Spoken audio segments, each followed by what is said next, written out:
Fail ಆಗಿದ್ದೀಯಾ? ಆ ಒಂದು ಮಾತು ವಿನಯ್ನ ಜೀವನವನ್ನೇ ಬದಲಿಸಿತು. 12ನೇ ತರಗತಿ ಫಲಿತಾಂಶ ಬಂದ ದಿನ ವಿನಯ್ ಫೇಲ್ ಆಗಿದ್ದ. ಊರಿನ ಜನ ನಗಲು ಶುರು ಮಾಡಿದ್ದರು. ಇವನಿಂದ ಏನೂ ಆಗಲ್ಲ, ಇವನು ಜೀವನದಲ್ಲಿ ಸೋತವನು ಅಂತ ಎಲ್ಲರೂ ಮಾತನಾಡುತ್ತಿದ್ದರು. ವಿನಯ್ಗೆ ಮನೆಗೆ ಬಂದು ಅತ್ತ ಅವನ ಅಮ್ಮ ಮಾತ್ರ ಹೇಳಿದಳು, ಒಂದು ಪರೀಕ್ಷೆ ನಿನ್ನ ಭವಿಷ್ಯ ತೀರ್ಮಾನ ಮಾಡಲ್ಲ ಮಗ. ಆ ಮಾತು ವಿನಯ್ನ ಮನಸ್ಸಿನಲ್ಲಿ ಹಾಗೆ ಉಳಿಯಿತು. ಮುಂದಿನ ದಿನದಿಂದ ಅವನು ಮತ್ತೆ ಓದಲು ಶುರು ಮಾಡಿದ. ಸ್ನೇಹಿತರು ಕಾಲೇಜಿಗೆ ಹೋದರು. ವಿನಯ್ ಮಾತ್ರ ಪುಸ್ತಕಗಳ ಜೊತೆ ಕುಳಿತ. 1 ವರ್ಷ, 2 ವರ್ಷ, 3 ವರ್ಷ ಅವನು ಕೈ ಬಿಡಲಿಲ್ಲ. ಬಹಳ ಪರೀಕ್ಷೆಗಳನ್ನು ಬರೆದ, ಬಹಳ ಸಲ ಸೋತ.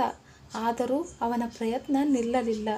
ಒಂದು ದಿನ ದೊಡ್ಡ ಸರ್ಕಾರಿ ಪರೀಕ್ಷೆಯ ಫಲಿತಾಂಶ ಬಂತು.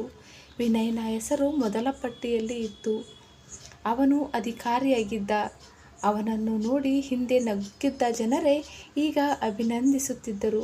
ಆದರೆ ವಿನಯ್ ಕಣ್ಣಲ್ಲಿ ಸಂತೋಷಕ್ಕಿಂತ ಹೆಚ್ಚು ಕಣ್ಣೀರೇ ಇತ್ತು.